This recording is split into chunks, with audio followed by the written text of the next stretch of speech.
आज हम लोग साधन पाद के 18वें नंबर के सूत्र से शुरू करेंगे, जहां से सवाल ये आता है कि प्रकृति और पुरुष यानी दृश्य प्रकृति है, दृष्टा पुरुष है, जिनके संयोग से दुख की उत्पत्ति होती है, फिर कर्माशय वगैरह बनते हैं।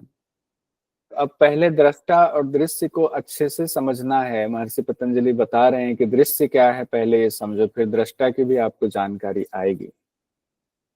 दृश्य का स्वरूप कैसा होता है, दृश्य यानी प्रकृति का स्वरूप कैसा होता है, उसके बारे में कहते हैं प्रकाश क्रिया स्थिति शीलम भूतेन्द्रियात्मकम भोग अपवर्गार्थम दृश्यम। प्रकाश क्रिया स्थिति, तीन चीजें हैं। प्रकाश क्रिया स्थिति, प्रकाश क्रिया स्थिति शीलम, उसके बाद भूत इंद्रिय आत्मकम भोग अपवर्गार्थम दृश्यम। प्रकाश क्रिया स्थिति सत रज और तम से जुड़ा हुआ है। कहते हैं प्रकाश क्रिया और स्थिति जिसका स्वभाव है, भूत और इंद्रिय जिसका स्वरूप है। यानी प्रकृति का स्वभाव क्या है? प्रकाशित करना, क्रियावान होना, चंचलता और स्थित रहना, ये स्वभाव है। और जो ये भूत और इंद्रियों की जो उत्पत्ति हुई, जिससे हम देख पा रहे हैं पूरी सृष्टि को, वो स्वरूप है। तो स्वरूप यानी कि अगर मान लीजिए मैं स्वरूप हूं, आप स्वरूप हैं, हम सब उस प्रकृति का, उस दृश्य का स्वरूप हैं जो दिख रहे हैं। और हमारा स्वभाव क्या है? कभी प्रकाशित करते हैं, कभी हम क्रिया कर रहे हैं, कभी एक जगह पर हैं, स्थित हैं। और प्रयोजन क्या है उस दृश्य का? कहते हैं भोग कराना और अपवर्ग यानी मुक्ति दिलाना। अपवर्ग मतलब मोक्ष होता है, यही उसका प्रयोजन है। किसका? दृश्य का। तो दृश्य के बारे में यहाँ तीन चीजें आई हैं। एक तो आया हुआ है स्वरूप, भूत और इंद्रिय जिनका स्वरूप है। स्वभाव में आया है प्रकाश क्रिया और स्थिति जिनका स्वभाव है। स्वभाव, प्रकाश क्रिया और स्थिति जिनका स्वभाव है, और भोग और अपवर्ग दिलाना जिनका प्रयोजन है। तो दिखता कैसा है, उसका व्यवहार कैसा है, और क्यों आया हुआ है, तीनों चीजें यहां पर आ गई। प्रकाश क्रिया स्थिति क्यों कहा गया है? क्योंकि त्रिगुणात्मक है ये प्रकृति, ये दृश्य त्रिगुणात्मक है, सतरज स्तंभ से बना हुआ है, मूल यही है। तो सत्य का स्वभाव ही है प्रकाशित करना, और रज का स्वभाव है क्रियाशील रहना, तम का स्वभाव स्थिति वाला होता है। इसीलिए प्रकाश क्रिया और स्थिति शब्द आया हुआ है, त्रिगुणात्मक होने की वजह से। अब जो त्रिगुणात्मक है सतरज तम की वजह से, उसका स्वरूप कैसा है? तो कहते हैं भूत और इंद्रिय के रूप में ये अभिव्यक्त होता है, यानी दिखता है। पंच महाभूत हैं, इंद्रिय हैं, ये सब लेकर के ये दिखता है जो हमें दिख रहा है। मकसद क्या है इस दृश्य का जो हमने ऊपर देखा? भोग कराना और अपवर्ग दिलाना, मोक्ष। यानी कि आत्मा को, उस दृष्टा को पहले भोग करवा रहे हैं। भोग करते करते जब आपका हर भोग के बाद भी आपकी इच्छा की पूर्ति नहीं हो रही और आपका भोग से फिर वैराग्य होता जाता है, तब जाकर के आपको अपवर्ग यानी मोक्ष की प्राप्ति होती है। पहले विषयों में आप लगते हैं, उस विषयों में लगने के बाद आपको पता चलता है कि ये विषय हमारे काम का नहीं है। और फिर जब काम मन भर जाता है, तब आपको आत्मा को अपना निज स्वरूप का बोध कराना भी, यानी अपवर्ग भी इस दृश्य का कार्य है। तो दो कार्य एग्जाम में आता है, भोग और अपवर्ग किसका कार्य है, किसका मकसद है, किसका प्रयोजन है? तो दृश्य का प्रयोजन है। अब आगे देखिए, क्वेश्चन 2017 में पूछा गया है, चित्त का स्वरूप है जड़ चेतन स्वप्रकाशक दृष्टा। जड़। जड़ होता है, और आत्मा है वो चेतन है। 2019 में क्वेश्चन पूछा गया, महर्षि पतंजलि के अनुसार भोग और अपवर्ग का संपादन करना किसका प्रयोजन है? भोग और अपवर्ग का संपादन करना, एक सेकंड। दृश्य।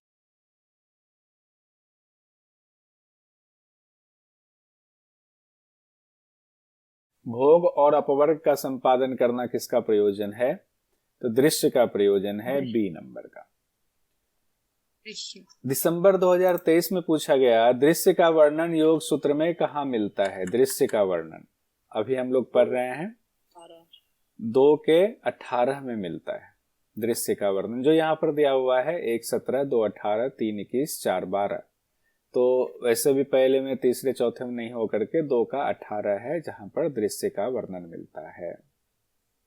अब आगे बढ़े हैं तो जिस दृश्य का स्वरूप आपको दिखाया गया है भूत और इंद्रिय है, जिसका स्वभाव प्रकाश क्रिया स्थिति है, जिसका कार्य भोग और अपवर्ग है, उसको और समझने के लिए कहते हैं महर्षि पतंजलि विशेषा विशेष लिंग मात्रा लिंगाणी गुण परवाणी। यानी कि वो उसको कैटेगरी वाइज बांटा गया, यानी सारे तत्वों को, अब जो सारे तत्व हैं दृश्य के उसको कैटेगरी के हिसाब से बांटा गया। कितने स्तर में बांटा जाए, जैसे मनुष्य हैं, सभी योनि को देखें तो मनुष्य योनि है, जानवर योनि है, अलग अलग योनि है, तो इनको कैसे बांटा जाए, कैटेगराइज कैसे किया जाए। तो उनको किया गया विशेष है, अविशेष है, लिंग मात्र है और अलिंग है, 4 पार्ट में बांटा है गुणों के आधार पर। यानी कि उस प्रकृति के जो तत्व हैं, गुणों की उनकी 4 अवस्थाएं हैं, यानी कि दृश्य के 4 भेद हो गए, विशेष, अविशेष, लिंग मात्र, अलिंग। इसको जरूर याद रखेंगे, यहां से भी बहुत क्वेश्चन पूछा जाता है। कौन सा है? विशेष, अविशेष, लिंग मात्र, अलिंग। और यहां से व्याख्या तो बाकी विद्वानों की व्याख्या है। तो व्याख्या में क्या है जो पूछा जाता है, इनमें से विशेष कौन सा होगा, इनमें से अविशेष निम्न में से कौन सा है, निम्न में से लिंग मात्र कौन सा है, अलिंग कौन सा है। तो पहले इधर देख लीजिए, एक एक ही है, लिंग मात्र और अलिंग। अलिंग का मतलब ही है मूल प्रकृति, किसी से जुड़ा हुआ नहीं, अलिंग है मूल प्रकृति। लिंग मात्र है, वहां भी एक ही तत्व है, महद, जो पहला तत्व है वो है, एक अलिंग एक लिंग मात्र। उसके बाद जो तत्व बच जाते हैं विशेष और अविशेष। विशेष में कहा गया 16 तत्व हैं, 11 इंद्रियां, 5 महाभूत। विशेष में 16 तत्व हैं, 11 इंद्रियां आपके हैं, एकादश इंद्रिय और 5 महाभूत, ये विशेष में है। ये सिर्फ विकृति है, विकृति मतलब सिर्फ ये उत्पन्न हुआ है, ये कुछ उत्पत्ति नहीं कर रहा है। 5 महाभूत से कुछ भी उत्पन्न नहीं हुआ कोई तत्व, 11 इंद्रिय से कोई तत्व उत्पन्न नहीं हुआ है। अविशेष में कौन से आए हुए हैं? 6 तत्व हैं, अहंकार और पंच तन्मात्रा। इसमें वो तत्व हैं जो प्रकृति और विकृति दोनों है, जो किसी से उत्पन्न भी हुआ है और जो किसी को उत्पन्न कर भी रहा है। तो एक अहंकार इसमें दिया हुआ है और 5 तन्मात्रा, 5 तन्मात्रा से पंच महाभूत की उत्पत्ति हुई है। एक बार फिर से इसको समझते हैं। विशेष कितने हैं? 11 इंद्रियां और 5 महाभूत, ये 16 तत्व विशेष में आते हैं। अहंकार और पंच तन्मात्रा विशेष परिणाम है, अहंकार और पंच तन्मात्रा से ही ये विशेष परिणाम निकला है, इसीलिए इसको विशेष कहा गया है। कौन से निकले हुए हैं? 11 इंद्रिया और 5 महाभूत। तो 11 इंद्रिया अहंकार से निकला हुआ है, 5 महाभूत तन्मात्रा से निकला हुआ है। तो अहंकार और पंच तन्मात्रा का ये विशेष परिणाम है, तो इसको विशेष कहा गया है। अब सवाल उठता है कि ऐसे में फिर पंच तन्मात्रा को भी विशेष होना चाहिए, क्योंकि पंच तन्मात्रा भी अहंकार से निकला हुआ है, इसीलिए विशेष होना चाहिए। अब सवाल है कि विशेष के अंतर्गत सिर्फ विकृति को रखा गया है। पंच तन्मात्रा विशेष तो एक बार को मान लिया जाए, लेकिन इससे भी उत्पत्ति हो रही है पंच महाभूत की, इससे अलग से विशेष निकल रहा है, इसीलिए इसको विशेष में ना करके अविशेष में रखा गया। ठीक है, इसीलिए यहां महाभूत विशेष हो जाता है, क्योंकि महाभूत की उत्पत्ति पंच तन्मात्रा से हुई है। इसीलिए तन्मात्रा 5 महाभूत के लिए प्रकृति का रूप बन जाते, यानी उसको उत्पन्न करने वाला बन जाते। इसीलिए 11 इंद्रिया 5 महाभूत विशेष है, 16 हो गए। अविशेष में है अहंकार और पंच तन्मात्रा को अविशेष कहा गया है, क्योंकि ये अपने आप को विशेष रूप में व्यक्त करते हैं। अहंकार नहीं अपने आप को विशेष रूप में व्यक्त करके एकादश इंद्रिय में फैल गए, पंच तन्मात्रा में फैल गए हुए हैं, और पंच तन्मात्रा ने फिर अपने आप को विशेष रूप में व्यक्त करके पंच महाभूत में फैल गए हैं। तो ये अपने आप को विशेष रूप में व्यक्त करते हैं, यानी वृद्धि को प्राप्त होते हैं। 11 इंद्रिय 5 महाभूत के रूप में। अविशेष में क्या है, अहंकार और पंच तन्मात्रा में प्रकृति और विकृति दोनों गुणों से युक्त है ये, तो इसमें दोनों गुणों से युक्त तत्वों को अविशेष में रखा गया है, अहंकार और पंच तन्मात्रा को। लिंग मात्र की बात करें, लिंग मात्र में महद तत्व को लिंग मात्र कहा गया है क्योंकि ये त्रिगुणात्मक प्रकृति का पहला द्योतक है। महद तत्व बुद्धि तत्व, एकमात्र परिणाम शुरुआत में सिर्फ बुद्धि आया हुआ था, महद आया हुआ था, फिर महद से ही बाकी परिणामों की उत्पत्ति हुई। तो एकमात्र परिणाम होने से शुरुआती महद को लिंग मात्र कहा गया। उसके बाद अलिंग की बात आती है। अलिंग प्रकृति को इसलिए अलिंग कहा जाता है क्योंकि इसका उत्पत्ति करता कोई नहीं है। अलिंग का उत्पत्ति करता यहाँ कोई नहीं बताया गया है, क्योंकि मूल प्रकृति को आप देख ही नहीं सकते। जो अलिंग है उसको आप नहीं देख सकते। आप बुद्धि तत्व का आप साक्षात्कार कर सकते हैं, उससे ऊपर किसी तत्व का साक्षात्कार नहीं होता है। अलिंग हमेशा, मूल प्रकृति हमेशा अव्यक्त अवस्था में होती है, हमेशा अव्यक्त होती है, व्यक्त अवस्था में नहीं होती है। यानी कि महद तत्व जब अपने कारण, जो सत रज तम है, महद का कारण क्या है, तीन गुण जो है सत रज तम, जब उसमें लीन हो जाता है तो अव्यक्त हो जाता है। तो प्रकृति अव्यक्त है, कोई ऐसा तत्व आप नहीं खोज सकते जो प्रकृति है, इसीलिए प्रकृति अव्यक्त है, किसी का परिणाम नहीं माना गया है। और प्रकृति जब अव्यक्त अवस्था में होती है तो उसका कोई लक्षण भी प्रकट नहीं होता है, इसीलिए उसे अलिंग कहा गया है, लक्षण प्रकट नहीं होने की वजह से। तो हो गए 16 आपके हो गए विशेष, 6 हो गए आपके अविशेष, 1 हो गया लिंग मात्र और 1 हो गया अलिंग। अब क्वेश्चन देखिए, दिसंबर 2019 में पूछा गया है। सूची 1 और सूची 2 को सुमेलित करें और नीचे दिए गए कूट का प्रयोग कर सही विकल्प चुनें। सूची 1 दृक् शक्ति, दर्शन शक्ति, विशेष, अविशेष, अलिंग। सूची 2 में है ज्ञानेंद्रिय, तन्मात्रा, मूल प्रकृति, बुद्धि और पुरुष। दृक् शक्ति किसको कहेंगे, फिर दर्शन शक्ति कौन है, विशेष, अविशेष और अलिंग है। अब इतनी चीजें दी हुई, पहले तो दृक् शक्ति देखिए कौन सा हुआ, पुरुष होगा, पुरुष। दृक् शक्ति, दर्शन शक्ति को बोलेंगे ना सर, क्या, दृष्टा हो जाएगा ना सर। दृक् ऑप्शन प्रकृति दृक्, दृक् हो गया पुरुष, पुरुष दृक् हो गया, दृक् हो गया पुरुष, दर्शन शक्ति, दर्शन शक्ति बुद्धि को कहते हैं।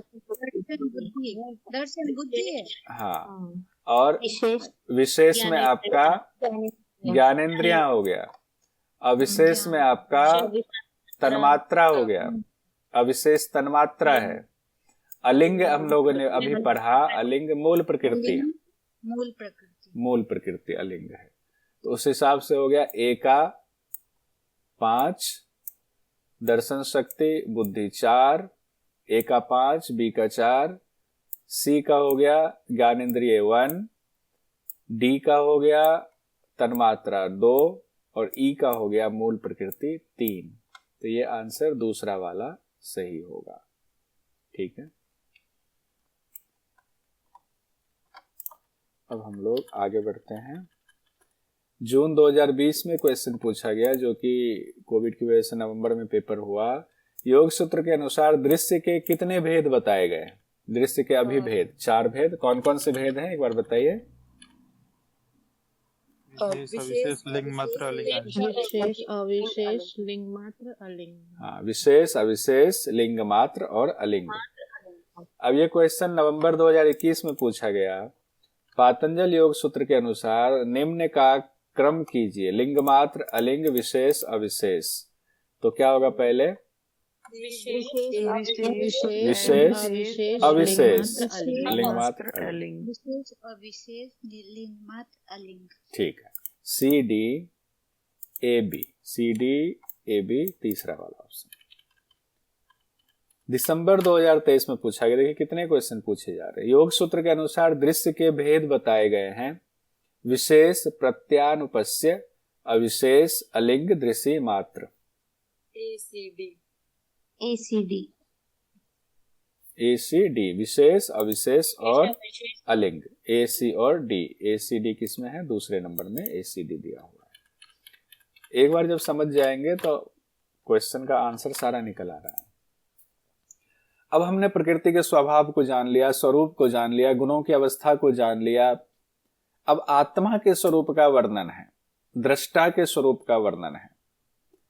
20वें सूत्र में महर्षि पतंजलि कहते हैं, दृष्टा दृशि मात्रः शुद्धो अपि प्रत्यानुपस्यः। दृष्टा दृशि मात्रः शुद्धः अपि प्रत्यय अनुपस्यः। यानी दृष्टा मतलब चेतना, वो आत्मा, वो चेतन मात्र जो आत्मा है वो स्वभाव से ही शुद्ध है, सर्वथा शुद्ध है, उसमें कोई मिलावट नहीं है, कोई सतरस्तभ नहीं, कोई गुण नहीं है।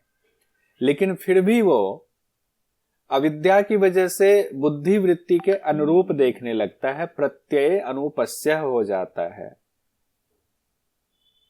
यानी कि अविद्या की वजह से बुद्धि वृत्ति के अनुरूप देखने लगता है। दृष्टा यानी आत्मा को दृश्य मात्र कहा गया है, जिसका अर्थ है ये चेतन है, दृश्य मात्र। देखिए दृश्य शब्द ऊपर आया था ना, यहां आया वो दृश्य मात्र किसको कहा गया है? चेतन को कहा गया, आत्मा को कहा गया है। आत्मा क्या है? यानी कि दृष्टा, ये दृश्य जो है वो जो आपके स्वरूप वाला है, प्रकृति है, उससे सर्वथा भिन्न है, लेकिन अविद्या की वजह से बुद्धि के अनुरूप देखने लगता है और यहीं से सारी गड़बड़ी हो जाती है। जो आपके समाधि पाद में भी पूछा गया था ना कि फिर स्वरूप कैसा? अभी स्वरूप जब शुद्धि होगी तो शुद्धि होने पर अपने स्वरूप में अवस्थित होगा, तो अभी स्वरूप कैसा है? का वृत्तियों के वृत्ति सारूप्यम है, तो वो बुद्धि के अनुरूप देखने लगता है। किसकी वजह से? अविद्या की वजह से देखता है। क्वेश्चन में देखिए आया हुआ है, योग दर्शन के अनुसार निम्न में से दृष्टा का लक्षण है विशेष, दृश्य मात्र, अलिंग मात्र, शुद्ध, अविशेष। दृश्य मात्र और शुद्ध।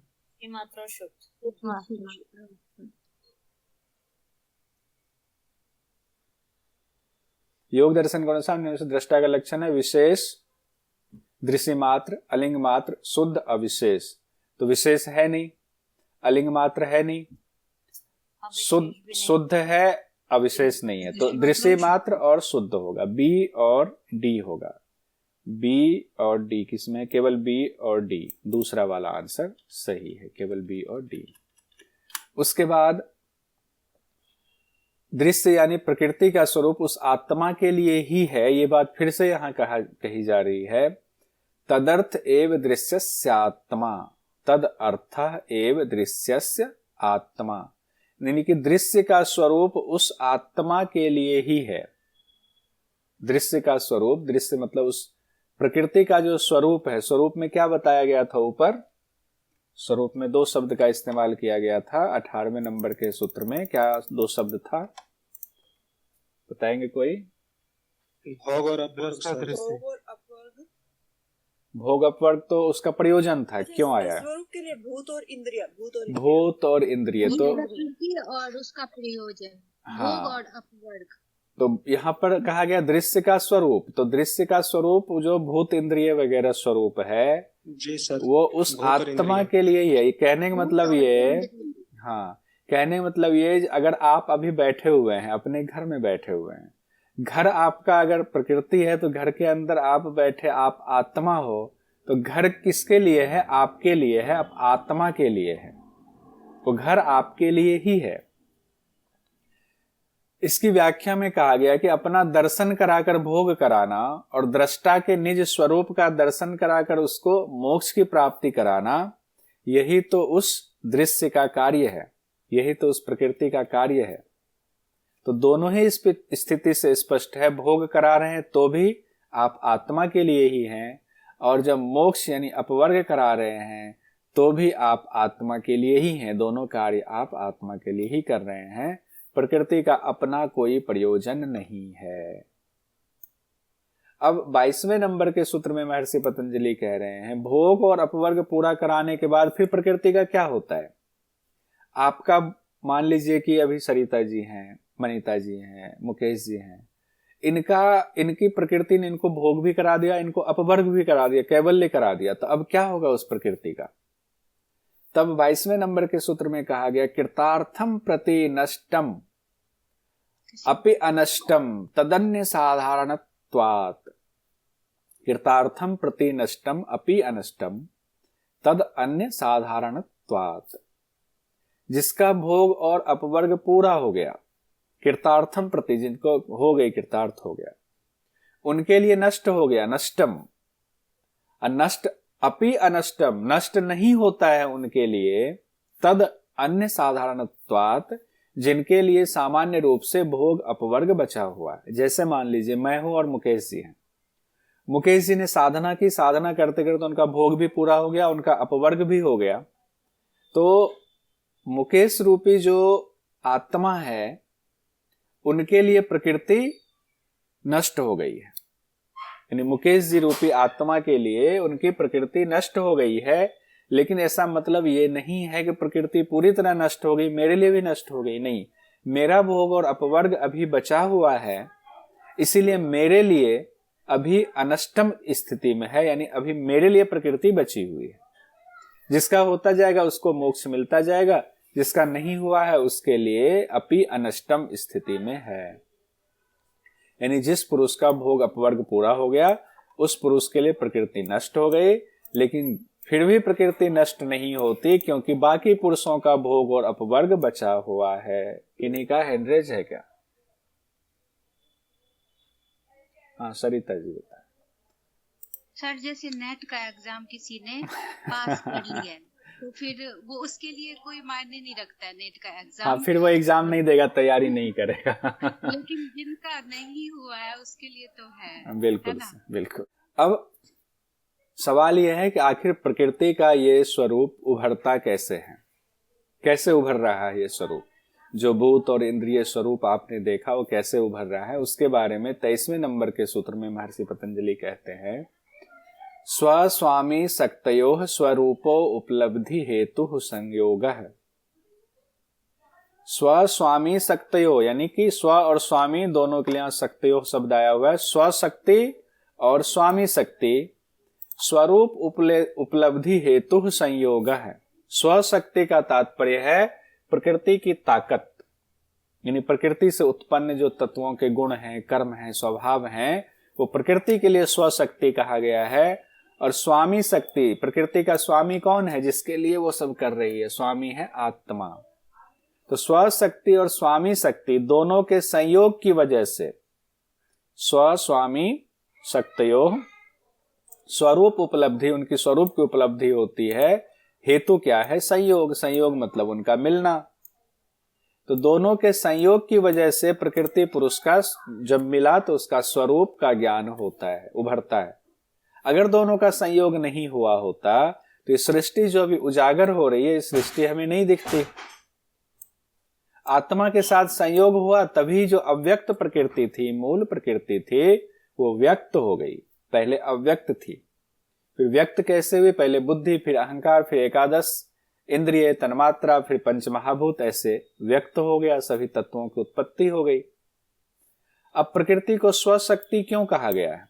आपके अंदर सवाल आ सकता है। इसलिए कहा गया है क्योंकि प्रकृति के अंदर पहले से ही सारे तत्व मौजूद हैं, बस छिपा हुआ है।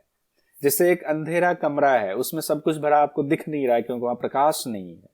आत्मा का प्रकाश यानी टॉर्च जलाए, बल्ब जलाए तो उसमें जो जो चीजें हैं सब उभर कर आपको सामने आ जाता है।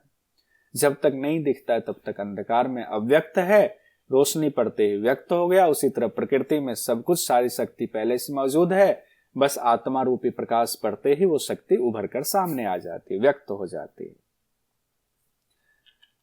अब आगे सवाल आता है कि आखिर जो वो स्वशक्ति है और स्वामी शक्ति है, उनका संयोग होता ही क्यों है? क्यों दोनों का मिलन हुआ? क्या कारण है उसका? तो उसका कारण है अविद्या। ये यहां से बहुत क्वेश्चन पूछा जाता है, क्यों प्रकृति और पुरुष का मिलन हुआ? तस्य हेतुर्विद्या, तस्य हेतु अविद्या तोड़कर पढ़ेंगे। अविद्या की वजह से दोनों का मिलन हुआ है। संसार में उलझा हुआ इंसान है तस्वीर में अविद्या की वजह से। तो आपसे पूछा जाता है स्वशक्ति स्वामी शक्ति का मिलन किस वजह से हुआ है, तो अविद्या की वजह से हुआ है। तस्य मतलब उस मिलन का, हेतु मतलब कारण है, अविद्या मतलब उल्टा ज्ञान, मिथ्या ज्ञान। अब आगे बढ़ते हैं। उस अविद्या रूपी फेविकॉल की वजह से ही आत्मा और प्रकृति का आपस में मेल हो गया है और फिर स्वरूप उभरने लगा, सृष्टि बन गई। उस फेविकॉल का यानी अविद्या को खत्म करेंगे तो सब आपको फिर कैवल्य की प्राप्ति हो जाएगी। अब सवाल वही आया, ये मिलन अगर खत्म हो जाए, जो फेविकॉल का जोर है, जो अविद्या का जोर है, वो खत्म हो जाए तो क्या होगा। 25वें सूत्र में ये बात कही गई है, तद भावात संयोगा भावो हानम तदृश्य कैवल्यम।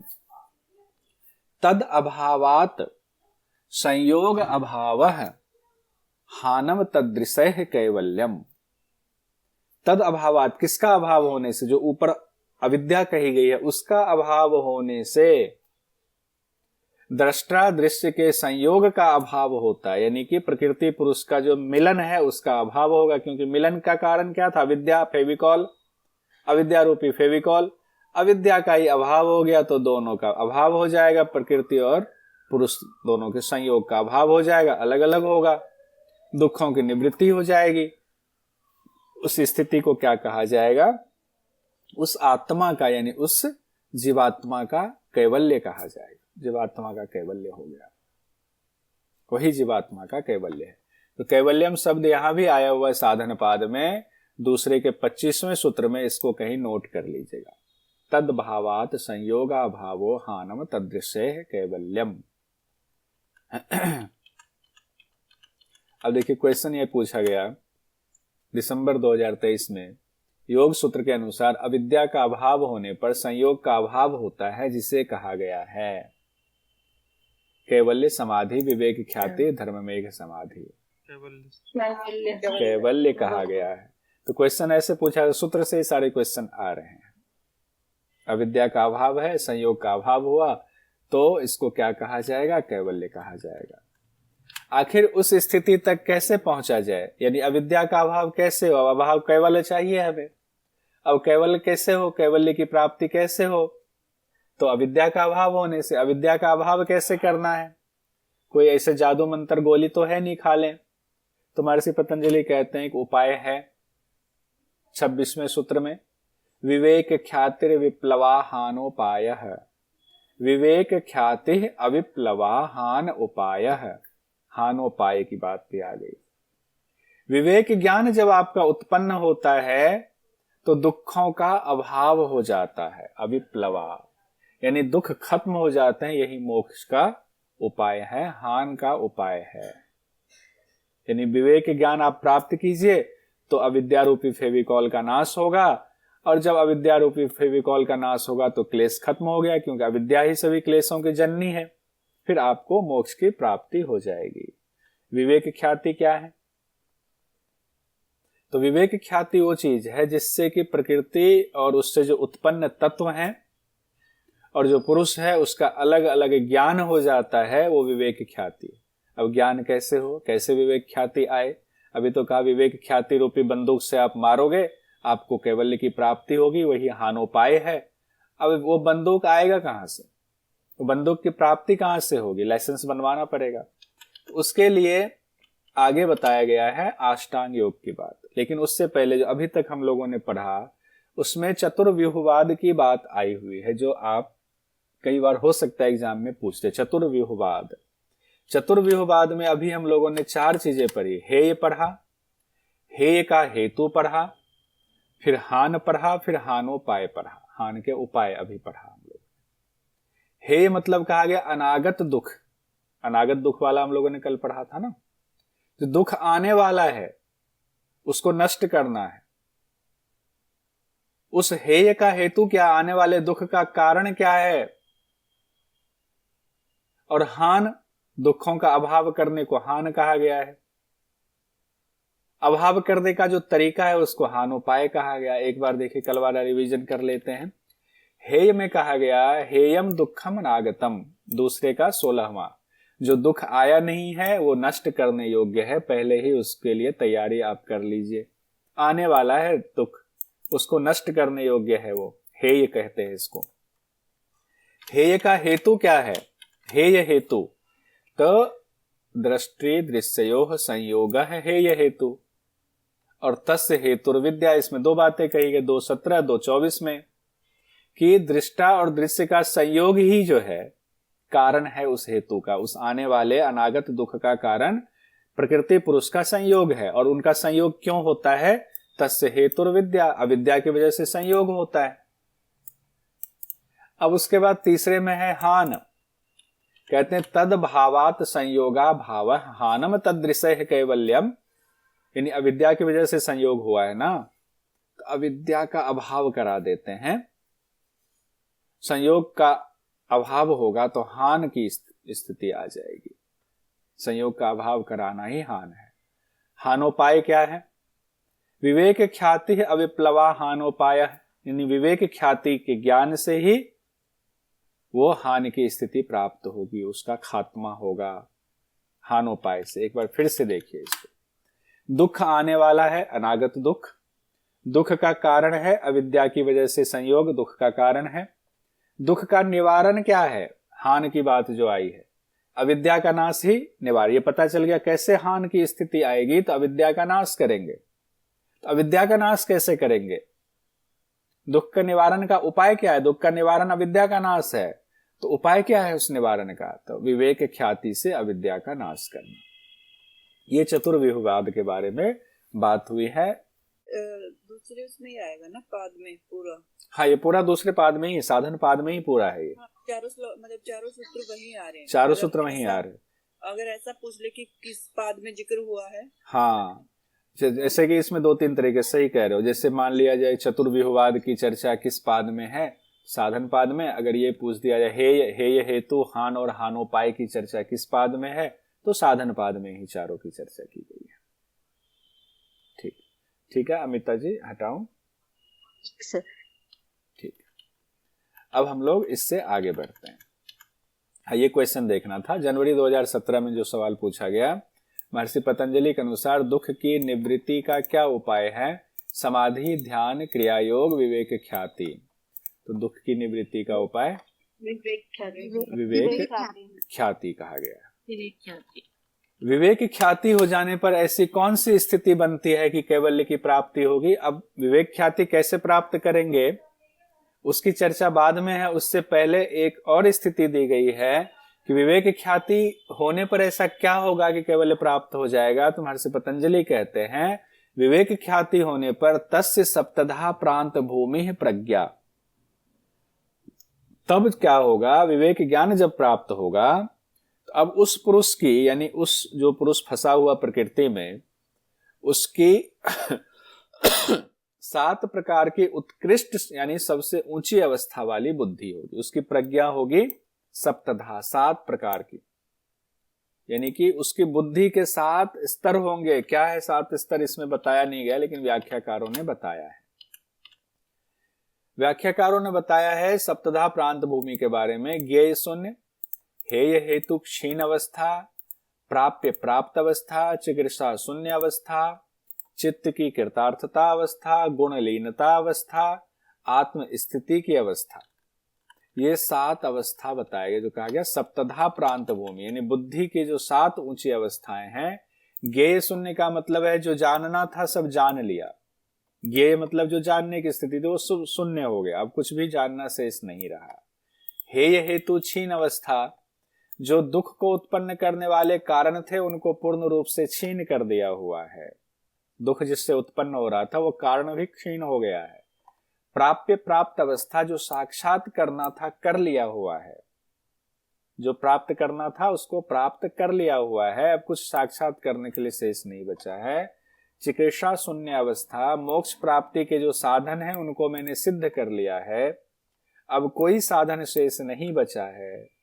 चित्त की कृतार्थता अवस्था, बुद्धि के 2 प्रयोजन हैं, भोग और अपवर्ग, दोनों को चित्त ने पूर्ण कर दिया हुआ है, दोनों पूर्ण हो गए हैं। गुणलीनता अवस्था, तीनों गुण जो हैं सतरजतम अपने मूल प्रकृति में लय हो गए हैं, यानी अब जीवात्मा का अगला जन्म नहीं होगा। गुणलीनता आत्मस्थिति, इस अंतिम अवस्था में क्या हुआ, जीवात्मा तीनों गुणों से अब अलग हो चुका है, यानी ईश्वर साक्षात्कार की अवस्था आत्मस्थिति यानी कि कैवल्य की अवस्था कह सकते हैं। इनकी चर्चा कहाँ है, व्यास भाष्य और योग प्रदीप में की गई है ये सप्तधा की चर्चा। अब विवेक ज्ञान की प्राप्ति कैसे हो?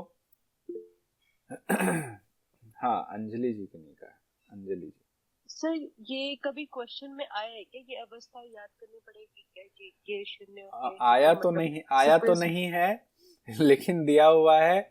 चूंकि जो व्यास भाष्य में जो चीज दिया रहता है ना, तो उसमें संभावना बनी रहती है कि पूछ दिया जाए, इसीलिए उसको जनरली पढ़ा दिया जाता है। इसकी सीक्वेंस हमें आ सकती है, मतलब आ सकता है। हाँ, ये एक, यही तो एक कठिन आया, बाकी तो सब आपको याद हो ही गया हुआ है। इसको एक देख लीजिएगा। अब विवेक ज्ञान की प्राप्ति कैसे हो? तो विवेक ज्ञान की प्राप्ति, अभी जो बात हो रही थी, विवेक ज्ञान से खत्म होगा। विवेक ज्ञान से क्या स्थिति होगी, कैवल्य होगा, तो सप्तधा प्रांत भूमि हुआ। अब विवेक ज्ञान कैसे प्राप्त हो? तो कहा गया है योग के अंगों का अनुष्ठान करेंगे। योगांग अनुष्ठानाद शुद्धि क्षये ज्ञान दीप्तिरा विवेक ख्याते है। 28वें नंबर का सूत्र है कि योग अंग के अनुष्ठान से, योग अंग अनुष्ठानाद अशुद्धि क्षय, अशुद्धि का क्षय होता है, ज्ञान दीप्त होता है, ज्ञान प्रदीप्त होता है, और फिर विवेक ख्याति की स्थिति आ जाती है। तो ये दो शब्द जो है ध्यान रखिएगा, अशुद्धि का क्षय एक शब्द ये, और ज्ञान दीप्त होना, पर्याप्त एकदम ज्ञान दीप्त विवेक ख्याति पर्यंत ज्ञान का विकास होता है। यानी अभी जो बुद्धि, अभी जो ज्ञान है वो ज्ञान अल्प है हमारा, तो अशुद्धि का क्षय हुआ तो ज्ञान दीप्त किस अवस्था तक होगी? विवेक ख्याति पर्यंत ज्ञान का विकास होगा, उस अवस्था तक ज्ञान का विकास हमारा हो जाता है। अब योग के कौन कौन से अंग हैं जो योग अंग अनुष्ठानादि की चर्चा हो रही है? कहते हैं यम नियम आसन प्राणायाम प्रत्याहार धारणा ध्यान समाधयः अष्टो अंगानी। ये 8 अंग। सरिता जी माइक बंद कीजिए, मैंने हैंड रेज देख लिया आपका, माइक बंद कीजिए। यम नियम आसन प्राणायाम प्रत्याहार धारणा ध्यान समाधयः अष्टो अंगानी। वो जो योग के अंग हैं वो ये 8 अंग हैं जिनका अनुष्ठान करना है। वो 8 अंग हैं यम, नियम, आसन, प्राणायाम, प्रत्याहार, धारणा, ध्यान और समाधि। ये सीक्वेंस में आप सबको याद ही होगा, इसमें कोई दिक्कत है नहीं। तो योग के अंगों का अनुष्ठान करने से क्या होता है? अगर ऐसे क्वेश्चन आ जाए कि योग के अंगों का अनुष्ठान करने से क्या होगा? विवेक ज्ञान यानी विवेक ख्याति की प्राप्ति होगी। योग के अंगों का अनुष्ठान करने से विवेक ख्याति की प्राप्ति होगी। विवेक ख्याति की प्राप्ति कैसे होगी? योग के अंगों का अनुष्ठान करने से। अब देखिए 2018 दिसंबर में सवाल पूछा गया, अष्टांग योग का वर्णन मिलता है पातंजल योग सूत्र में, शारदा तिलक में, रुद्र यामल तंत्र में, ब्रह्म सूत्र में। तो इसमें 3 है, ये आपको एग्जाम के दृष्टि से देख लीजिएगा, याद ही कर लीजिए इसको, क्योंकि बाकी ग्रंथ तो हमने पढ़ा नहीं है, एग्जाम में आना भी नहीं चाहिए जब हमारे सिलेबस में नहीं है। तो फिर भी देख लीजिए, एक तो पातंजल योग सूत्र में हम लोगों ने देखा, दूसरा रुद्र यामल तंत्र में भी है, और तीसरा शारदा तिलक में भी अष्टांग योग का वर्णन है। ये कहीं नोट कर लीजिएगा, आउट ऑफ सिलेबस ये क्वेश्चन था। अब योग के सभी 8 अंग हैं, उसको बारी बारी से हम लोग जानते हैं कि 8 अंग क्या है। यहां से कल करें या आज ही कर लें?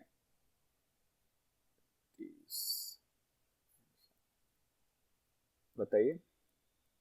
कल करवा देना सर। सर कल कर लेते सर हैं। कल से ठीक है, कल से यम से शुरू होगा तो कोशिश करेंगे।